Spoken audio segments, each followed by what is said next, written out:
우린 삶을 살아가다 보면은 어려움이 닥쳐올 때 사람들이 태도는 두 종류로 나타나는 것을 볼 수가 있습니다. 어떤 사람은 어려움을 인정하려 하지 않습니다.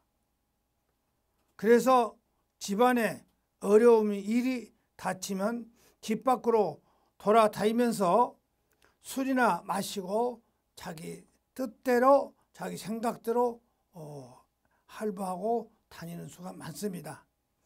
그러면 마음은 편안할지 모르지만은 결국 문제는 해결되지를 않습니다. 또 다른 사람은 일어날 수 있는 모든 최악의 경우를 미리 예측해 스스로 절망에 빠집니다. 만일 믿음의 사람들이 위에 있는 두 가지 내용으로 문제를 해결하려고 한다면 그것은 오히려 득보다는 실이 더 많은 결과를 가져올 수가 있습니다. 본문의 바울 사도의 제수의 신분입니다. 처음은 비교적 자유가 있으니 지금은 로마 시대에 감옥에 갇혀 자유도 없으며 다른 사람을 만날 수도 없습니다. 그럼에도 오늘 본문을 보니 바울 사도의 위대한 신앙 간증이 나옵니다. 즉 바울 사도의 믿음인 것입니다. 빌립보서 1장 21절을 보면은 이는 내가 사는 것이 그리스도니 죽는 것도 유익함이라. 즉 자신의 사는 것 자체가 그리스도이고 그리스도를 위해 죽는 것도 손해가 되지 않는다는 것입니다. 아멘. 사랑하는 성도 여러분은 이것은 바울 사도는 그리스도를 위해 산다는 그런 의미가 아닙니다. 그의 삶 자체가 그리스도다, 이런 믿음의 사람은 담대할 수 있다는 것입니다. 어떻게 바울 사도는 이런 놀라운 신앙 고백을 할 수 있는 것일까요? 그것은 하나님의 뜻을 알고 그 기도의 응답을 믿기에 이런 용기를 가질 수 있었던 것입니다. 빌립보서 1장 10절에 보면은 이것이 너의 강구와 예수 그리스도의 성령의 도우심으로 내 구원에 이르게 한 줄 아는 거로, 즉 바울 사도의 신앙은 자신의 지금의 어려움은 다른 것으로 끝나지 않고 구원에 이르게 하는 확신을 가지고 있다고 고백을 합니다. 즉 여기서 구원이란 감옥 안에서 나오는 것도 의미하며 그리스도를 위한 영광스럽게 순교하는 것도 의미합니다. 그러기에 바울 사도가 불안해하는 것은 감옥 안에서 노임을 받건 안 받건 그냥 죽음을 당하든 여하의 자신의 마지막에 비참하게 끝나지 않도록 주님의 붙들어 주신다는 확신을 말한 것입니다. 즉 우리인 어떤 불안한 일이 생기면 믿지 않은 사람들보다 더 두려워하고 불안해할 수 있는데 그 이유는 지금까지 하나님 뜻이란 생각에 왔느냐, 그게 때문에 문제 있다 그 소리입니다. 그러니까 신앙생활 하다가 문제가 생기면 더 불안해가지고 안 믿는 사람보다 더 못해요. 더 불안해. 교회를 그만둬버린다 그 소리입니다. 그게 문제라 그 소리입니다. 즉 우리 어떤 불안한 일이 생기면은 믿지 않는 사람들보다 더 두려워하고 불안해할 수 있는데 그 이유는 지금까지 하나님 뜻이라 생각해 왔는데 나 때문에 혹시 하나님의 이름을 욕을 먹지 않을까? 그래서 고민도 생기고 절망도 생긴다는 말임, 바울이 하는 말입니다. 즉 여기서 구원이란 감옥 안에서 나오는 것도 의미하며 그리스도를 위해 영광스럽게 순교하는 것도 의미합니다.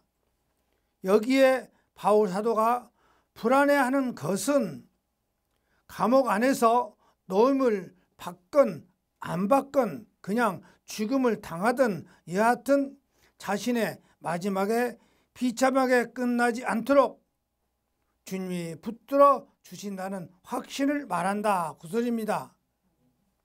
즉 우리 어떤 불안에 그러니까 지금 바울 사도는 비참하게 자기 신앙이 비참하게 끝나지 않도록 주님이 붙들어 주시기를 확신한다. 비참하게. 그 비참하다는 것은 감옥 안에서 죽은 것을 비참하다는 것이 아니라 주님의 영광을 가려볼까 봐서 비참하다는 그런 뜻을 말한다 그 소리입니다. 즉 우리 어떤 불안한 일이 생기면 믿지 않는 사람들보다 더 두려워하고 불안해할 수 있는데 그 이유는 지금까지 하나님 뜻이란 생각에 왔는데 나 때문에 혹시 하나님의 이름이 욕을 먹지 않을까 그래서 고민도 생기고 절망도 생긴다는 말입니다. 여러분 우린 사무엘하 6장에서 다윗이 왕위에 올라 하나님의 언약궤를 다윗성으로 옮기는 모습을 보게 됩니다. 그런데 법궤를 옮기는데 소가 띠므로 법궤가 떨어지려 하자 웃사가 법궤를 붙잡으려 했습니다. 그 자리에서 죽습니다. 그래서 그것을 벨레스 웃사의 충돌이라고 하지 않습니다. 여러분 생각해 보십시오. 소가 띠므로 법궤가 떨어지려 하고 있습니다. 그래 누가 법궤를 안 붙들겠습니까? 아니면 하나님의 법궤니 하나님이 지켜지겠지 지켜만 보려 합니까? 그냥 붙잡지 않고 하나님 거니까 하나님 것이니까 하나님이 알아서 하겠지. 우리가 그런 믿음을 갖지 않을까요? 교회 일이니까 교회 하나님 알아서 할 것이 우리가 뭐 교회 일까지 볼 거 뭐 있어. 직분 맡았으면 그냥 맡았는 거 하지. 그럴 수도 있잖아요.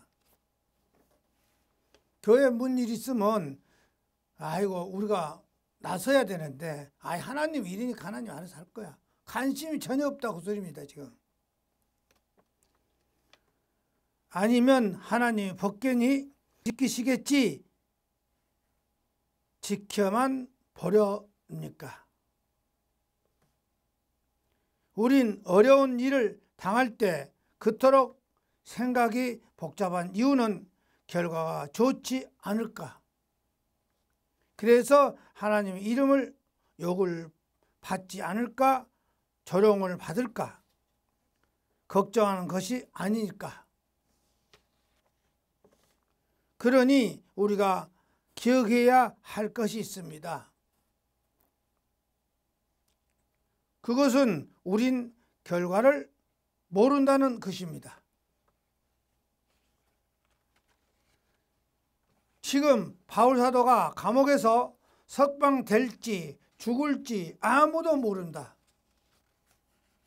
그러나 바울 사도가 확신하고 있는 것은 그렇게 비참한 결과가 나오지 않도록 하나님이 자신을 버려두지 않으시라는 것을 믿음입니다.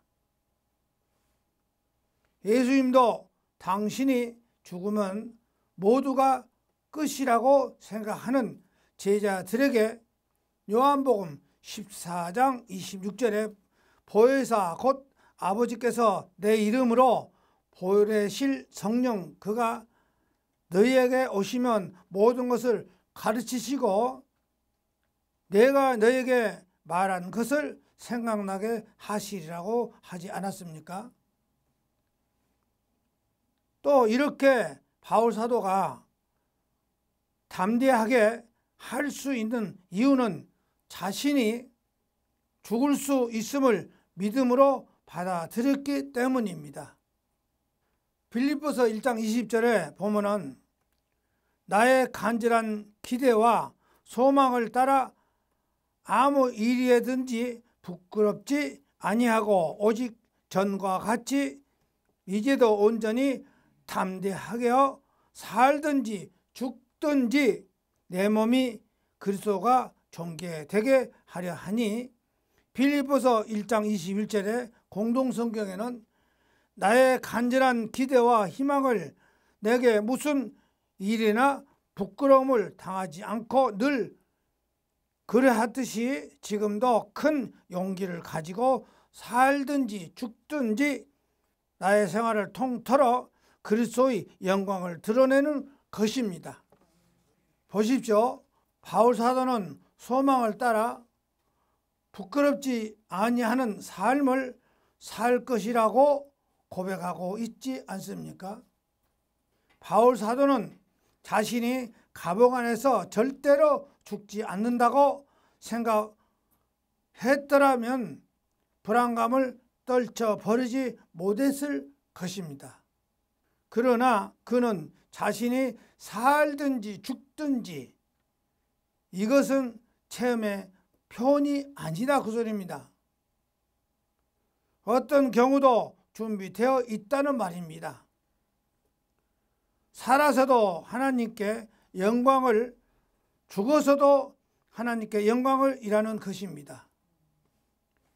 이것이 진정한 믿음이 아니겠습니까?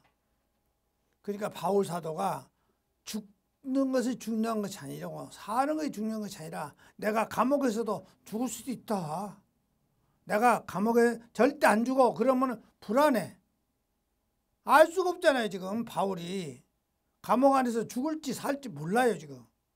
그러니까 본인은 모른다고 했습니다. 그러나 살아도 하나님의 영광을 위해서 죽고 죽어도 하나님의 영광을 위해서 죽는다는 이런 뜻이라 그 소리예요. 우리가 믿음 생활할 때 그걸 알아야 돼요. 아이고 하나님 나 죽지 않게 해줘.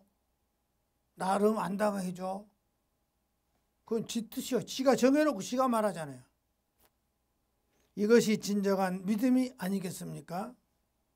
진정한 믿음이란 하나님이 반드시 내게 요구한 대로 들어주신다가 아닌 하나님께 권위를 드리고 나는 그분의 뜻을 순종하는 것임을 믿어야 되는 것입니다. 이것을 우리가 알아야 돼요. 하나님 알아서 할 거니까 죽더라도 하나님 것이고 살려도 하나님 것이기 때문에 하나님 영광을 위해서는 모든 걸 하나님께 맡기겠다. 진정한 믿음이란 하나님이 반드시 내게 요구한 대로 들어주신다가 아닌 하나님께 결정권을 드리고 나는 그분의 뜻에 순종하는 것임을 믿으시기를 축원합니다. 다윗이 밧세바를 간음하고 그의 남편 우리아도 죽이고 아이가 태어났습니다. 그런데 아이가 병에 걸려 다윗이 하나님께 금식하며 기도를 했습니다. 그런데 아이도 죽었습니다. 그러자 신하들은 왕의 아이가 살아있을 때 금식하고 기도하니 죽었다고 말하며 얼마나 마음이 상심이 클까 하고 말하기를 미루지만은 다윗은 이를 알고 힘을 내 옷을 갈아입고 음식을 먹고 힘을 냅니다. 그때 신하들이 물어봅니다. 그러자 신하들은 왕의 아이가 살아있을 때 금식하고 기도하니 죽었다고 말하면 얼마나 마음이 상심이 클까 하고 말하기를 미루지만은 다윗은 이를 알고 힘을 내 옷을 갈아입고 음식을 먹고 힘을 냅니다. 그때 신하들이 물어봅니다. 그때 다윗이 아이의 생명이 있을 때 내가 하나님께 기도하여 아이의 생명을 돌이킬 수 있으나 아이가 죽으면 생명이 하나님께 있기에 내가 그 생명을 돌이키지 못하고 내가 아이에게 갈 뿐이라면서 하나님께 모든 주권이 있음을 인정을 합니다. 이것이 신앙입니다. 이것이 믿음인 것입니다. 내 뜻이 아닌 하나님의 아버지에 맡기는 것입니다. 예수님도 겟세마네 기도 동산에서 기도하실 때 십자가의 고난을 피하게 해달라고 간구하다 끝에는 나의 원대로 마옵시고 아버지의 뜻대로 하옵소서 하고 기도하지 않았습니까? 그러기에 바울 사도는 내가 죽느냐 사느냐가 중요한 것이 아니구나. 내 남은 시간 동안 내 몸에서 그리스도가 존귀하게 되기를 원한다고 했습니다. 할렐루야. 주기철 목사는 신사 참배 거부를 일본 경찰에 끌려갈 때 사모님은 살아서 돌아오지 마십시오 하고 말했습니다. 사실 믿음의 성도들은 순교할 때 가장 걱정되는 부분이 가족인데 사모님이 이렇게 말해주니 주기철 목사님은 순교할 수 있었던 것이 아닙니까? 그러기에 바울 사도는 오늘 하루하루의 중요함을 알고 21절에 보니 빌립보서 1장 21절에 나의 그리스도를 위해 사는데 목적을 두고 있기 때문에 이는 내가 사는 것이 그리스도니 죽는 것도 유익함이라 고백할 수 있었던 것입니다.